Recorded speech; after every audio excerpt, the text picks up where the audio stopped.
باللہ من الشیطان الرجیم بسم اللہ الرحمن الرحیم اللہم صلی علی سیدنا و مولانا محمد وبارک وسلم صدق اللہ مولانا العظیم۔ آپ صلی اللہ علیہ وسلم کی بارگاہ کے اندر درود شریف کا نذرانہ پیش کرنے کے بعد میں آپ کا میزبان حافظ محمد اسامہ ارشد بھیڑی آپ کی خدمت میں حاضر ہوں۔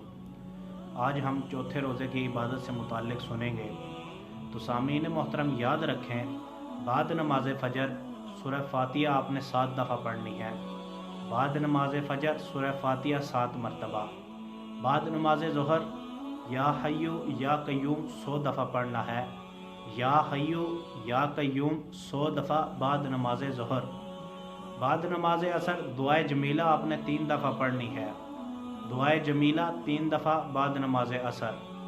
جس کو یہ اگر نہ اویلیبل ہو وہ ہم سے کمنٹ سیکشن میں مانگ سکتا ہے۔ اور بعد نماز مغرب سورۃ 3 یعنی والزیتون والتین والزیتون جو سورت ہے وہ آپ نے 11 دفعہ پڑھنی ہے بعد نماز مغرب۔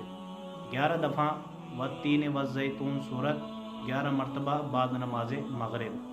بعد نماز عشاء سورہ مزمل جو 29ویں سپارے کے اندر ہے، یا ایھا المزمل، وہ 3 دفعہ پڑھنی ہے آپ نے بعد نماز عشاء۔ تو یہ تھا چوتھے روزے کی تمام کی تمام مکمل عبادت۔ تو اللہ پاک سے دعا ہے اللہ پاک ہمیں رمضان کے اندر زیادہ سے زیادہ عبادات کرنے کی توفیق عطا فرمائے۔ وآخر دعوانا ان الحمد للہ رب العالمین۔